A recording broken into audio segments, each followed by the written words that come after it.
Hello tol, mapagpalang araw po sa inyong lahat. So ito naman po Alpaga Share 1 tol.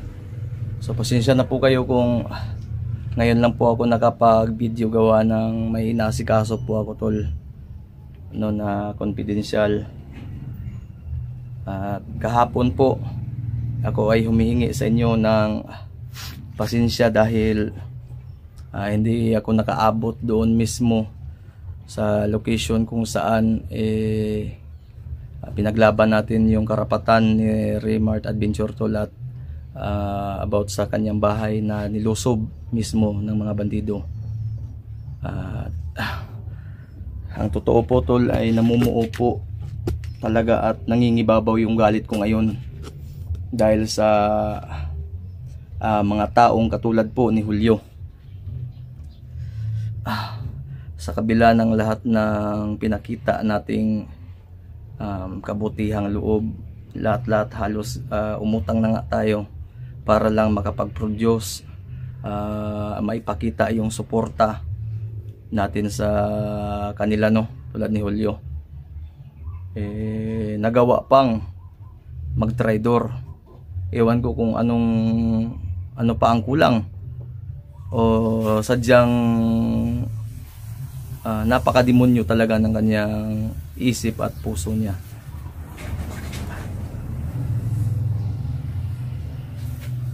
Kaya nga minsan parang nawawalan na ako ng ganang ipakita yung pagiging magandang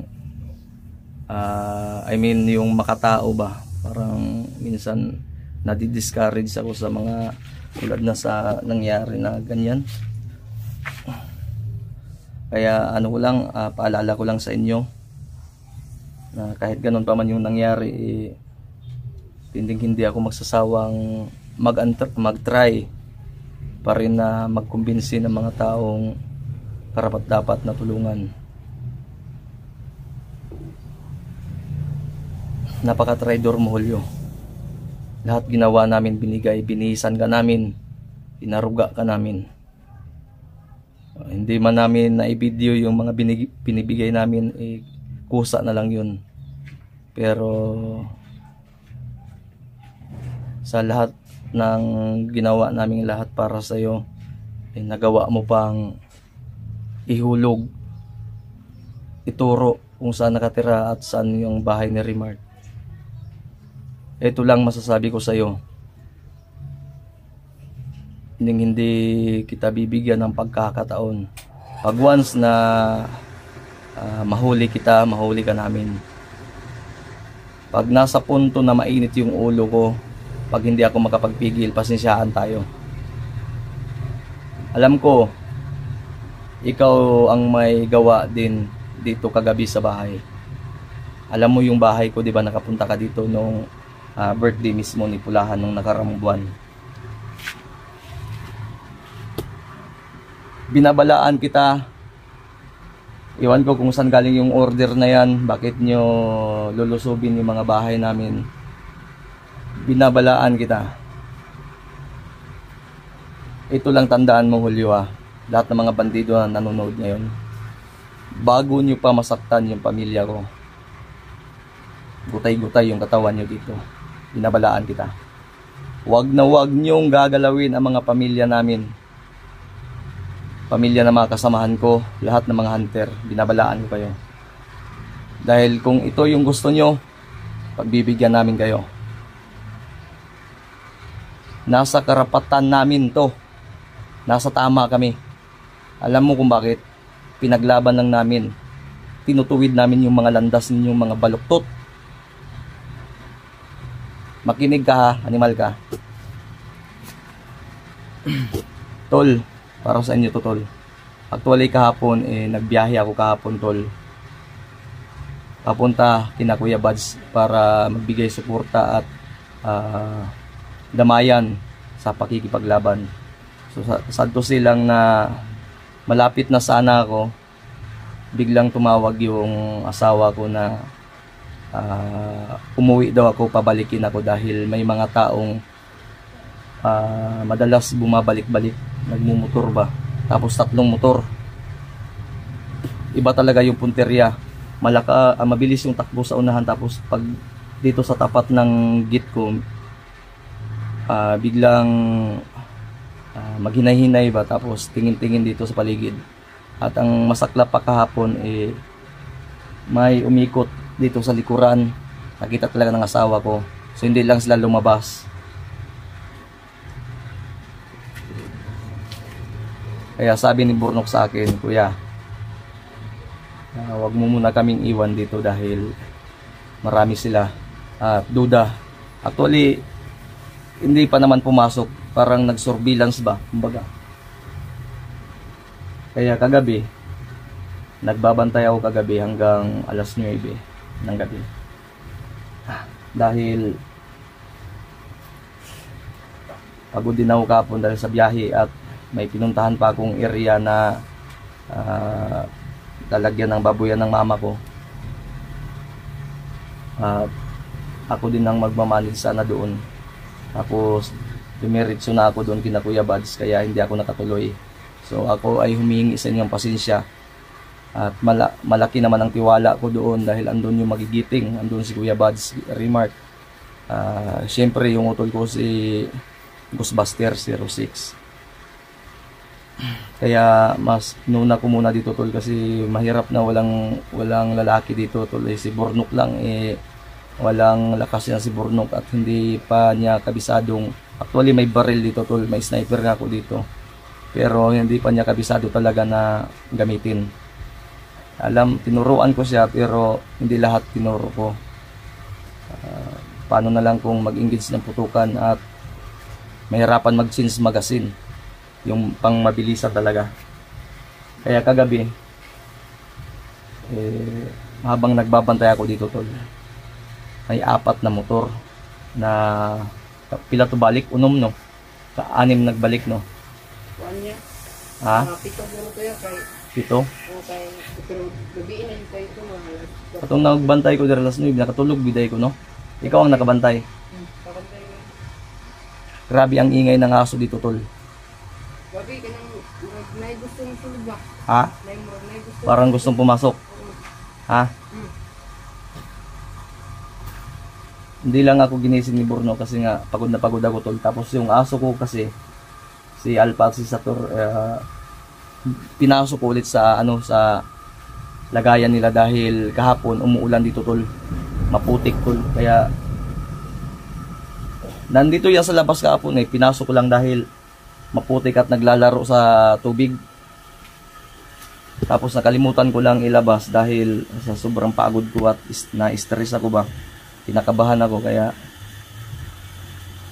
habang nagbabantay ako, nagmamasid ako, bigla akong nakatulog.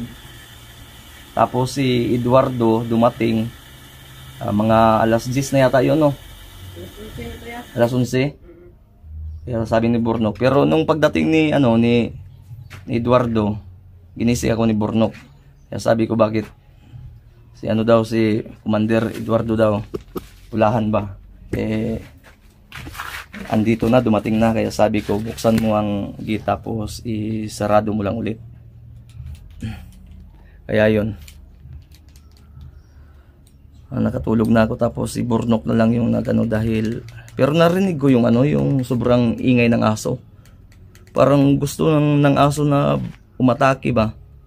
Dapat ito, Burnok, imutong imunta dahil ito gibuyan. Mapon ko yan. Usa mo ito, nisilip na sa likod. Murag ambot lang niya kung umupon dito, pero naku yung kita niya. Nisilip yun. Pero di ko yung gusto kung sa to, tao to. Basta, hindi kalit ramang guguhan yun ba? Yung katong mga motor ng hunong sa unahan. Pinakaon na to kay wala pa, pero mga tulog uro to ya. May sumilip daw dyan, tulo, pero hindi sigurado si Burnok kung ilan sila. Andyan sa may malunggay. Ang aso ko andun banda. Siyempre kung doon sila sisilip, makikita ng aso ko. Kung dyan kasi, mas pabor nila. Kaya mamayang gabi, padiskartehan to kasi dito yung likod namin, tulo. Kaya pinalinisan ko nga yan kanina kina Burnok at Eduardo yung sa likod para in case na mag-engage ng takbuhan, mabilis kung mahabol sila. Ayan, malinis na po yung likod. Tapos dito naglagay na ako ng measurement sa pag-atake kung meron mang magtangka na dito dadaan. Kaya ito mga gamit ko sa loob, ready na to. May granada ako dyan, tol. Pasasabugin ko talaga, tatablahin ko sila. Basta magkakamali lang sila, huwag silang magkakamali talagang umatake dito. Hoy Julio, makinig ka ha. Kung gusto mo pang mabuhay, tigilan mo na yan. Yung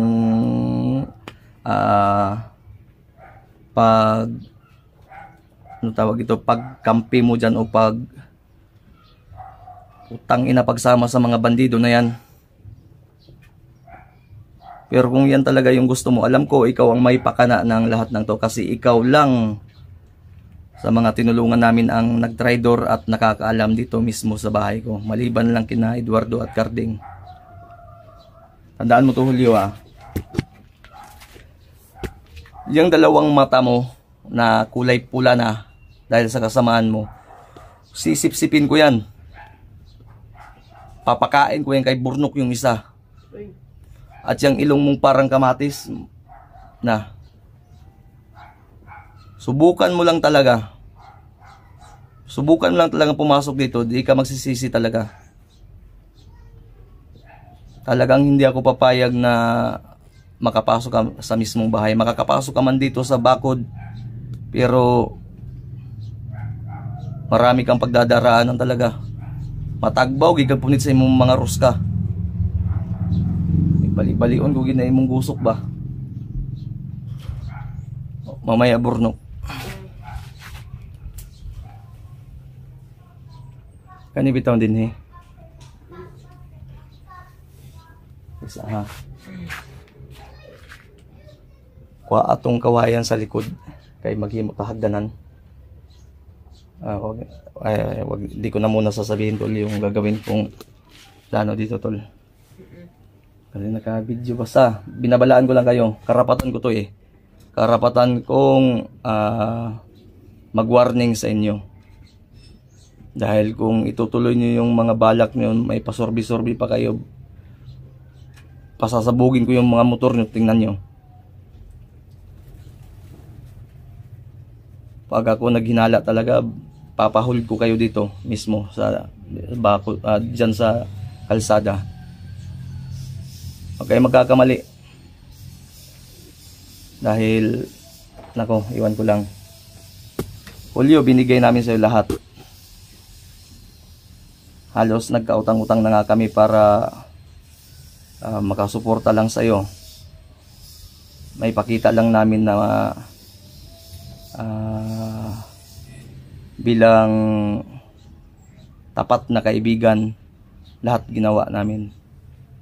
Tinuring ka naming pamilya na, hindi lang basta kaibigan. Pag kung ano yung nakakain namin, nakakain mo. Bago kami aakyat ng bundok, binibigyan ka namin ng pambili mo ng mga pagkain mo, mga bigas. Nagpapaalam pa kami sa inyo. Pero bakit mo nagawang ihulog kaming lahat? Bakit mo dadamayin yung mga pamilya namin? Bakit mo susunugin yung bahay namin? Try mong sunugin yung bahay ko, hindi pa ito nabayaran. Dugmukon na yung ulo. Na.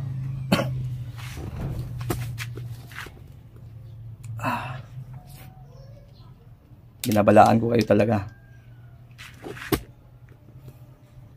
Dahil kung naghahanap kayo ng problema, pagbibigyan ko kayo.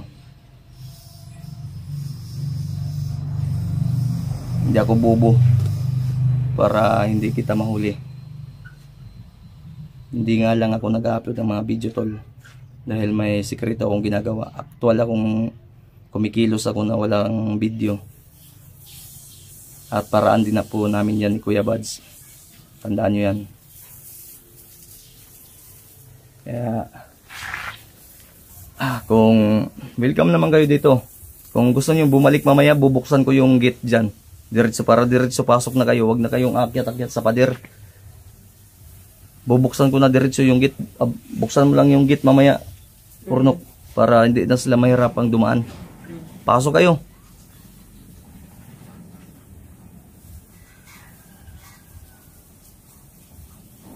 Yan pagka-animal mo, Julio, puputulan kita ng ari.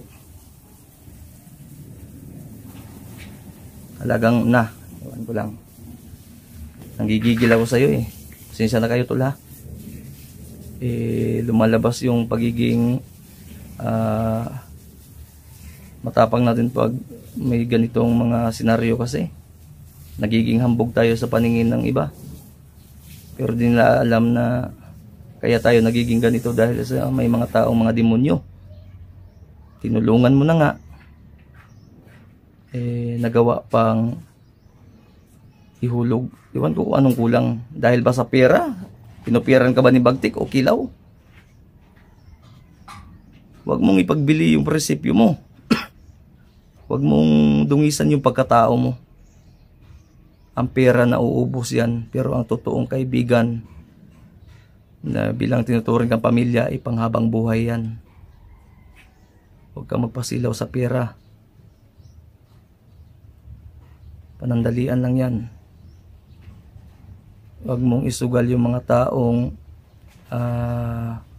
nagpumilit na tulungan ka, nagsakripisyo para mabuhay ka.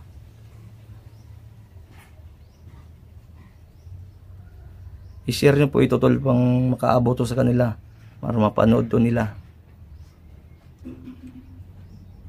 Dahil kung hindi ka talaga titigil, sige, bahala na ang Panginoon sa'yo. Pero hindi kita titigilan hanggat hindi ka namamatay. Gusto mo na yata mamatay eh. Sige, tuloy mo lang yung binabalak mo. Tuloy mo lang yung kademonyuhan nyo.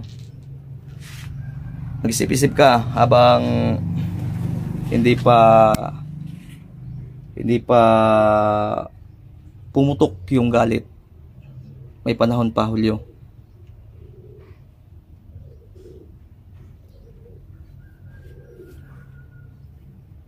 Hindi kita tutulugan ba?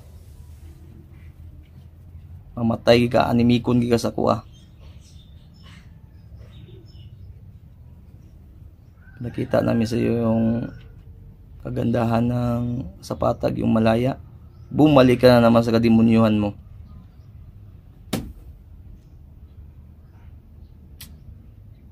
Tol, pa-share po ng tol. Pa-share po ng video ko na to. Sana po ay maintindihan po ninyo. Kung talagang di ka titigil, Julio, antayin kita mamaya mismo. Kaya anytime, kahit anong oras, pumunta kayo dito na magkaalaman tayo. Sunugin mo yung bahay, subukan mo. Ngayon na, hinahamon kita.